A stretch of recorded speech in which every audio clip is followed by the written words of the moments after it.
আজরাইল রে, জান কবজ করে এত কষ্ট আগে জানতাম না। আজরাইল, আমাকে একটু আসানের সাথে তুমি জান কবজ করো। আজরাইল বললেন, হুজুর, আসমানের নিচে জমিনের উপরে আপনার চাইতে সহজভাবে জান আমি কারো কবজ করি নাই। আল্লাহ আমার উপরে করা নির্দেশ, আমার হাবিবের জান কবজ হবে সবচেয়ে বড় আসানে। হুজুর, আমি যদি আপনাকে আসানে জান কবজ না করি, নবী গো, আল্লাহর লানতে আমি ধ্বংস হয়ে যাব। ইয়া নবী আল্লাহ, আমি সেই ভয়ে আপনাকে আসানের সাথে জান কবজ করতেছি। হুজুর গো, আপনি নবীর আগে এবং পরে এত আসানে কারো জান কবজ হয় নাই, হবে না। আল্লাহর নবী ডেকে বলে, আজরাইল, জান কবজ এত কঠিন, এত কঠিন, আমার কাছে কষ্ট হয়।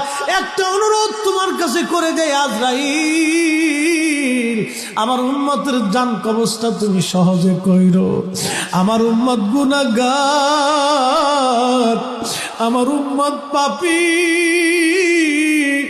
আমার উম্মত গুনাহগার, আমার উম্মতের জানটা তুমি আসানের সাথে কইরো।